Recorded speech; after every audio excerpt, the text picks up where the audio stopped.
भगवत गीता हमें सिखाती है कि चिंता व्यर्थ है, क्योंकि जो नश्वर है वो एक दिन मिटेगा ही, और जो आत्मा है वो कभी नष्ट नहीं होती। इंसान अक्सर उन चीज़ों को कंट्रोल करने की कोशिश करता है जो उसके हाथ में ही नहीं होती, और यही उसके दुख का सबसे बड़ा कारण बनता है। जीवन एक बहती धारा की तरह है, जो इसके साथ चलता है वो शांत रहता है, और जो इसके खिलाफ लड़ता है वो हमेशा परेशान रहता है। इसलिए समाधान सिर्फ एक है, चिंता छोड़ो, अपने कर्म पर ध्यान दो, ईश्वर पर भरोसा रखो और वर्तमान में जीना सीखो। लेकिन क्या आपने कभी महसूस किया है कि नकारात्मक सोच धीरे धीरे आपके दिमाग पर कब्जा कर लेती है? आज लाखों लोग इसी समस्या से जूझ रहे हैं। ये नकारात्मक विचार इंसान को अंदर से इतना कमज़ोर कर देते हैं कि वो अपनी काबिलियत होते हुए भी आगे नहीं बढ़ पाता। कुछ ऐसा ही हुआ था अर्जुन के साथ, महाभारत के युद्ध से ठीक पहले। वो एक महान योद्धा था, लेकिन उस समय उसके मन में डर, भ्रम और नकारात्मक सोच इतनी बढ़ गई थी कि वो अपने कर्तव्य से पीछे हटने लगा था।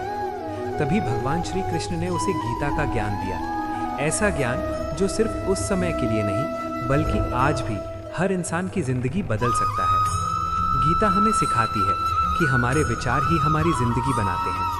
अगर सोच नकारात्मक होगी तो जीवन भी वैसा ही हो जाएगा, लेकिन अगर हम अपने मन को समझ लें और उसे सही दिशा में ले जाएं, तो हर मुश्किल आसान लगने लगती है। इस वीडियो में हम जानेंगे कि कैसे गीता के ज्ञान की मदद से आप अपनी नकारात्मक सोच को कंट्रोल कर सकते हैं और एक शांत, मजबूत और खुशहाल जीवन जी सकते हैं। क्या आपने कभी महसूस किया है कि नकारात्मक विचार इतने भारी होते हैं कि सकारात्मक सोच भी उनके सामने कमज़ोर पड़ जाती है? भगवत गीता बताती है कि ऐसा यूं ही नहीं होता।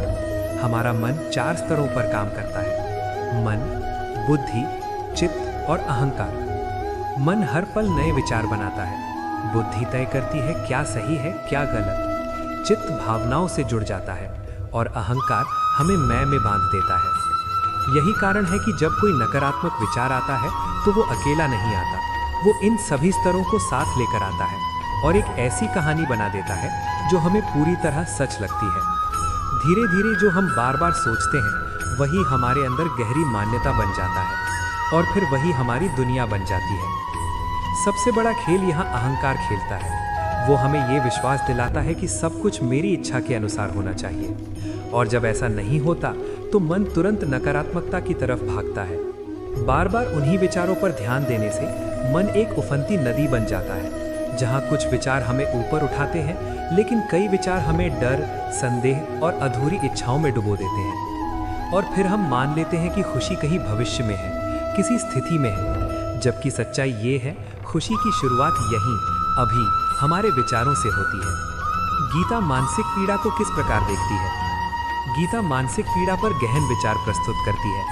भगवान कृष्ण अध्याय 6 श्लोक 5 में कहते हैं, अपने मन की शक्ति से स्वयं को ऊपर उठाओ, स्वयं को नीचा मत करो, क्योंकि मन आत्मा का मित्र भी हो सकता है और शत्रु भी। ये श्लोक मानसिक पीड़ा के एक मूलभूत सत्य पर बल देता है।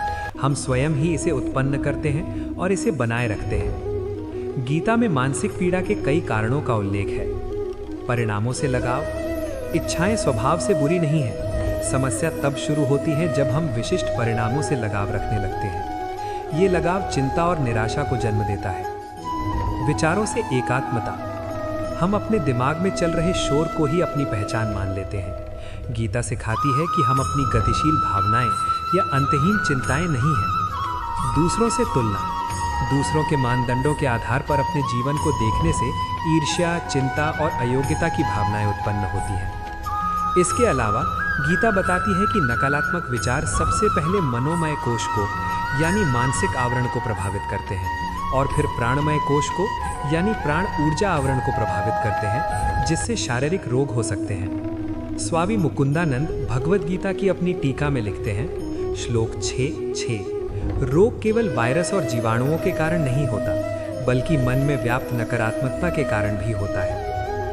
गीता मन को एक शक्तिशाली मशीन या दोधारी तलवार के रूप में देखती है। मन में अनियंत्रित रहने पर काम वासना, क्रोध, लोभ, ईर्ष्या और भ्रम जैसी नकारात्मक भावनाएं पनपने लगती हैं, जिससे आंतरिक अशांति उत्पन्न होती है।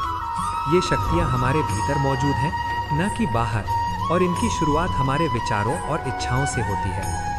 गीता का मुख्य पाठ ये दिखाता है कि नकारात्मक सोच के खिलाफ युद्ध तब शुरू होता है जब हम ये समझ जाते हैं कि हमारे विचार हम नहीं हैं। वे केवल अभिव्यक्तियां हैं जिन्हें हम देख सकते हैं, अध्ययन कर सकते हैं और नियंत्रित करना सीख सकते हैं। क्रोध सबसे अनुशासित मन को भी विचलित कर सकता है। ये नकारात्मक प्रभावों की एक ऐसी श्रृंखला उत्पन्न करता है जो मूल भावनात्मक विस्फोट से कहीं आगे तक जाती है। भगवद गीता हमें इस शक्तिशाली भावना को संभालने के लिए गहन ज्ञान प्रदान करती है, विशेष रूप से अध्याय 2 श्लोक 52 की शिक्षाओं से। अध्याय 2 श्लोक 52 में भगवान कृष्ण कहते हैं, दुखेष्व अनुद्विग्न मनाः सुखेषु विगतः स्पृहः वीतराग भय क्रोधः स्थित धीर मुनिरुच्यते। इसका अनुवाद इस प्रकार है, जिसका मन दुखों में भी अविचलित रहता है, जो सुख की लालसा नहीं करता और जो आसक्ति, भय और क्रोध से मुक्त होता है, उसे स्थिर बुद्धि वाला ऋषि कहा जाता है। ये श्लोक स्थित प्रज्ञ, स्थिर व्यक्ति की अवधारणा का परिचय देता है। ये ऐसे व्यक्ति का वर्णन करता है जिसकी बुद्धि बाहरी परिस्थितियों के बावजूद स्थिर रहती है। श्लोक के 3 प्रमुख घटक हैं जो सीधे तौर पर भावनात्मक विनियमन से संबंधित हैं। अनुद्विग्न मनाः, कठिनाइयों के दौरान मन को शांत रखना। विगतः स्पृहा, सुख सुविधाओं की लालसा से मुक्ति। वीतराग भय क्रोधः, मोह, भय और क्रोध से मुक्त होना। गीता भावनाओं को दबाने या भावहीन होने को बढ़ावा नहीं देती। इसके बजाय ये हमें भावनाओं के उद्गम को समझकर उन्हें प्रबंधित करने में कुशल बनना सिखाती है। गीता बताती है कि क्रोध एक विशिष्ट मार्ग का अनुसरण करता है। ये इंद्रिय विषयों के बारे में विचारों से शुरू होता है, आसक्ति में परिवर्तित होता है, लालसा में बढ़ता है और अंत में इच्छाओं की पूर्ति न होने पर क्रोध के रूप में फूट पड़ता है। अध्याय 2 श्लोक 63 में श्री कृष्ण इस खतरे को समझाते हैं। क्रोध से भ्रम उत्पन्न होता है और भ्रम से स्मृति का क्षय होता है। स्मृति का क्षय विवेकशीलता की क्षमता के विनाश का कारण बनता है और विवेकशीलता की क्षमता का क्षय मनुष्य के विनाश का कारण बनता है। इससे पता चलता है कि क्रोध किस प्रकार एक ऐसी श्रृंखला प्रतिक्रिया शुरू करता है जो अंततः व्यक्ति की स्पष्ट निर्णय लेने की क्षमता को नष्ट कर देती है। भावनात्मक उथल-पुथल में शांत कैसे रहें? भगवद गीता उत्तेजित करने वाली स्थितियों के दौरान भावनात्मक संतुलन बनाए रखने के व्यावहारिक तरीके बताती है। भावनाएं हमेशा स्थायी नहीं होती, वे समय के साथ बदल जाती हैं। भावनात्मक तूफान समुद्र की लहरों की तरह आते जाते रहते हैं। श्री कृष्ण हमें क्रोध को एक कुश्ती की तरह देखने के लिए कहते हैं जो थोड़े समय के लिए ही चलती है। हमें बस तब तक प्रतिरोध करना है जब तक कि भावना स्वाभाविक रूप से शांत न हो जाए। अनासक्ति का अभ्यास करें, लेकिन उदासीन न बने। अनासक्ति का अर्थ ठंडा या दूर हो जाना नहीं है। इसका अर्थ है कि अपनी भावनात्मक भलाई को पूरी तरह से बाहरी परिस्थितियों या परिणामों पर निर्भर न होने दें। विपरीत चीजों के बीच संतुलन विकसित करें। जब सफलता आपको अत्यधिक उत्तेजित न करे और असफलता आपको गहराई से निराश न करे, तो समझ लीजिए कि आपने एक संतुलित मन विकसित कर लिया है। लीनता के माध्यम से मानसिक ऊर्जा को पुनर्निर्देशित करें। चैतन्य चरण दास बताते हैं कि कृष्ण में लीन रहना चिंता से सर्वोत्तम सुरक्षा प्रदान करता है। क्षणिक भावनाओं से परे किसी उच्चतर चीज को देखने से भावनात्मक उथल पुथल के दौरान आपको परिप्रेक्ष्य मिलता है। क्रोध प्रबंधन की व्यावहारिक तकनीकें। लोगों, वस्तुओं, शक्ति और धन के प्रति आसक्ति कम करें। आवश्यकताओं और इच्छाओं के बीच अंतर स्पष्ट करें। प्रतिक्रिया देने से पहले परिणामों के बारे में सोचें। आत्म जागरूकता बढ़ाने के लिए ध्यान करें। आध्यात्मिक गुरुओं से मार्गदर्शन प्राप्त करें। उन हानिकारक लतों से दूर रहें जो भावनात्मक प्रतिक्रियाशीलता को बढ़ाती है। गीता क्रोध को किसी बाहरी शक्ति के रूप में नहीं देखती, बल्कि समझने और बदलने के लिए एक आंतरिक प्रतिक्रिया के रूप में देखती है। अर्जुन ने युद्ध के मैदान में अपने क्रोध और भ्रम का सामना किया, और हम भी अपनी भावनात्मक प्रवृत्तियों को पहचानना और उन्हें ऋणात्मक उद्देश्यों की ओर मोड़ना सीख सकते हैं। इन सिद्धांतों में नियमित अभ्यास आपको भावनात्मक उथल-पुथल से लड़ने की क्षमता विकसित करने में मदद करता है। लक्ष्य पूर्णता नहीं, बल्कि प्रगति है। आप जीवन की अनिवार्य चुनौतियों के दौरान धीरे धीरे शांत रहना सीखते हैं, जिससे नकारात्मक सोच के पैटर्न विनाशकारी व्यवहार में बदलने से पहले ही रुक जाते हैं। मानसिक उलझन हमें कार्य करने से रोक सकती है। ये हमें अनंत निर्णय के जाल में फंसा देती है, जिससे नकारात्मक विचार उत्पन्न होते हैं। भगवद गीता युद्ध क्षेत्र में अर्जुन की गहन अनिश्चितता के माध्यम से इस मानसिक स्थिति का समाधान प्रस्तुत करती है। ये अनूठा ग्रंथ उन लोगों को शाश्वत ज्ञान प्रदान करता है जिन्हें मानसिक स्पष्टता की आवश्यकता है। अध्याय 2 श्लोक 7 का अर्थ। अध्याय 2 श्लोक 7 में अर्जुन कृष्ण के सामने अपनी असमंजस भरी स्थिति व्यक्त करते हैं। कार्पण्य दोषोपहतः स्वभावः पृच्छामि त्वाम धर्म सम्मूढ़ चेतः यत् श्रेयः स्यान् निश्चितं ब्रूहि तन्मे शिष्यस्ते हम शाधीमाम त्वम प्रपन्नम। अनुवादित है, मैं अपने कर्तव्य को लेकर असमंजस में हूँ और चिंता और भय से घिरा हुआ हूँ। मैं आपका शिष्य हूँ और आपके प्रति समर्पित हूँ। कृपया मुझे निश्चित रूप से मार्गदर्शित करें कि मेरे लिए सर्वोत्तम क्या है। ये गीता का एक महत्वपूर्ण क्षण है। अर्जुन कृष्ण से गुरु बनने का अनुरोध करते हैं। ये श्लोक उस बात को दर्शाता है जिसका अनुभव हम सभी करते हैं, अनेक विकल्पों और परस्पर विरोधी मूल्यों के कारण उत्पन्न मानसिक गतिरोध। संस्कृत शब्द कार्पण्य दोष, कायरता का दोष अर्जुन की स्थिति का वर्णन करता है। ये केवल साधारण कायरता से कहीं अधिक है। ये उस मानसिक पीड़ा को दर्शाता है जब हमारी बुद्धि चेतस सही कर्म के बारे में स्पष्ट नहीं हो पाती है।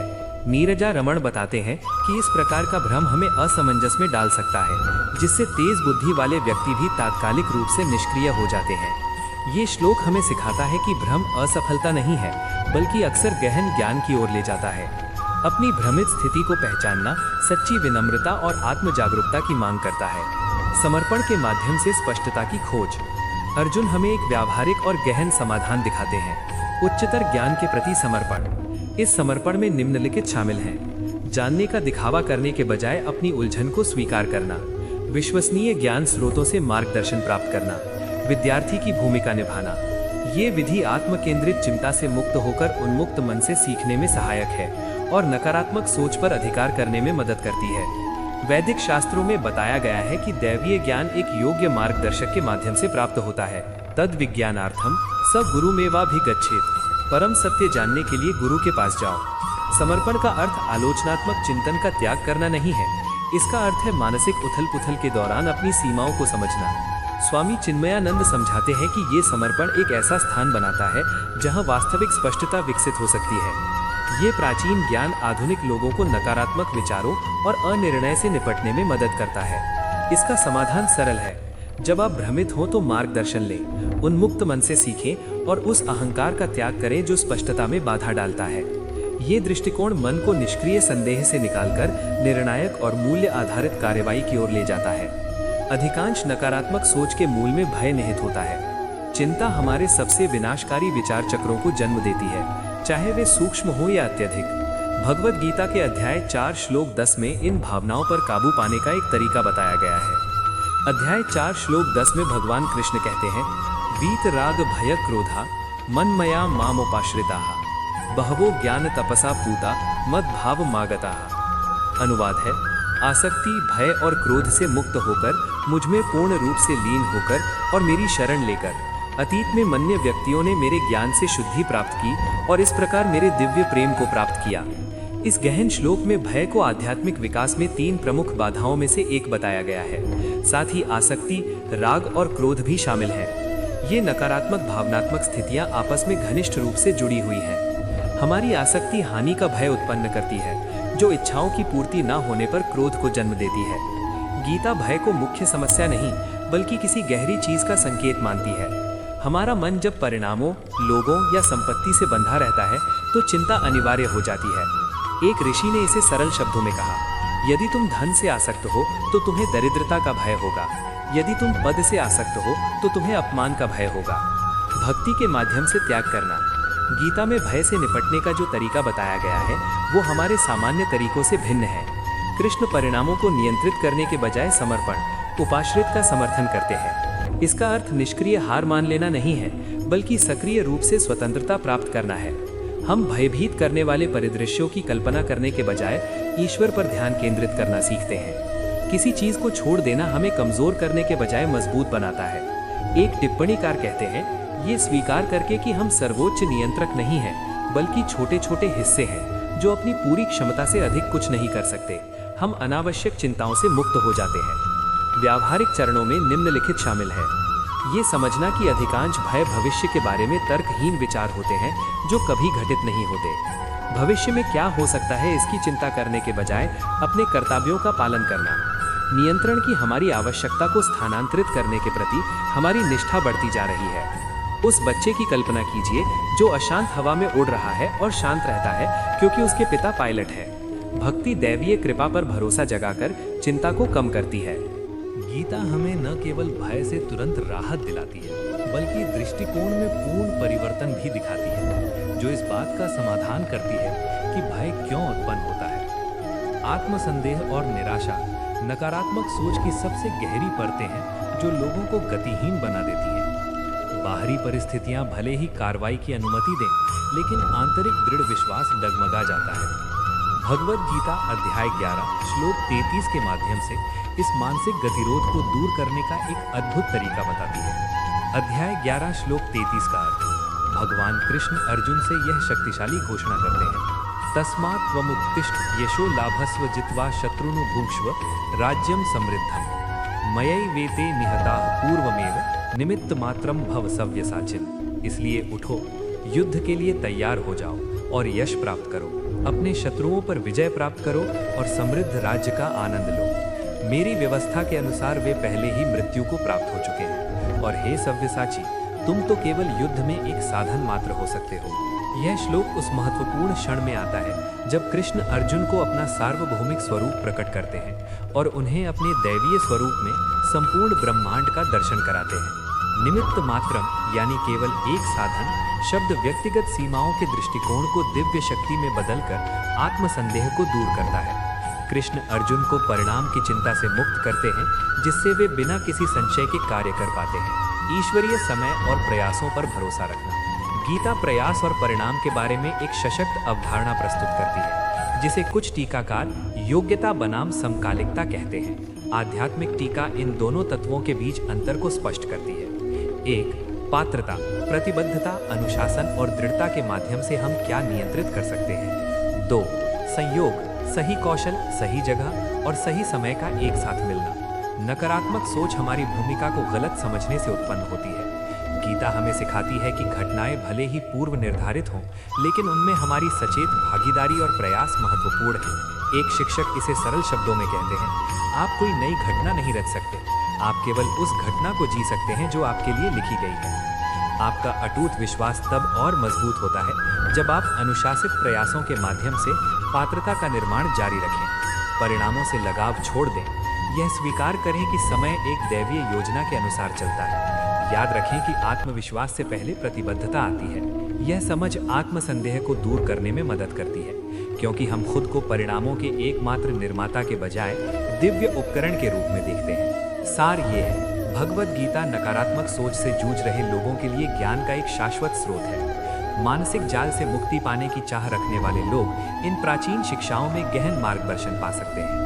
प्रत्येक श्लोक आधुनिक मन को त्रस्त करने वाली सामान्य भावनात्मक चुनौतियों के लिए विशिष्ट उपाय प्रस्तुत करता है। जब हम सुख और दुख दोनों से विचलित न होना सीख जाते हैं, तो हमारा क्रोध संभाव में परिवर्तित हो जाता है। उच्चतर ज्ञान के प्रति सच्ची निष्ठा भ्रम को दूर करने में सहायक होती है। भक्ति आसक्ति को कम करके भय की पकड़ को कमजोर करती है। हम स्वयं को नियंत्रक के बजाय साधन मानकर आत्मसंदेह को सार्थक कर्म में परिवर्तित करते हैं। गीता का दृष्टिकोण इसलिए कारगर है क्योंकि यह मानता है कि नकारात्मक विचार बाहरी परिस्थितियों से नहीं, बल्कि हमारे मन से, हमारे संबंध से उत्पन्न होते हैं। नकारात्मकता के विरुद्ध संघर्ष तब शुरू होता है जब हम यह समझ लेते हैं कि विचार न तो स्थायी होते हैं और न ही हमारी पहचान निर्धारित करते हैं। मुक्ति नकारात्मक विचारों को पूरी तरह से समाप्त करने से नहीं, बल्कि उनसे अपने संबंध को बदलने से मिलती है। प्राचीन ज्ञान हमें बताता है कि मन को वश में करने की कला में निपुणता प्राप्त करने के लिए निरंतर अभ्यास आवश्यक है। भगवान कृष्ण इसे अभ्यास योग की अवधारणा से समझाते हैं। विचार अपनी शक्ति खो देते हैं जब हम उन्हें बिना आसक्ति के देखते हैं, चाहे उनका स्वरूप कुछ भी हो। यह अनासक्ति उदासीनता से बिल्कुल भिन्न है। अभ्यासी आवेगपूर्ण प्रतिक्रिया करने के बजाय सचेत रूप से प्रतिक्रिया करना सीखते हैं, न कि भावनात्मक रूप से सुन्न हो जाना। गीता का संदेश हमारे सबसे अंधकारमय मानसिक क्षणों में भी आशा जगाता है। ये प्राचीन शिक्षाएं हमें याद दिलाती हैं कि जिस मन में ये नकारात्मक पैटर्न बनाए हैं, वही इनसे पार भी पा सकता है, भले ही नकारात्मक सोच के पैटर्न अटूट लगे। मानसिक शांति की यात्रा के लिए प्रयास और समर्पण दोनों आवश्यक है। परिणामों की चिंता छोड़े बिना अपना सर्वश्रेष्ठ प्रयास करना। यह संतुलित दृष्टिकोण आत्मसंतुष्टि और निराशा दोनों को रोकता है। ये श्लोक हमें सिखाते हैं कि नकारात्मक सोच बल प्रयोग से नहीं बल्कि समझ से दूर होती है।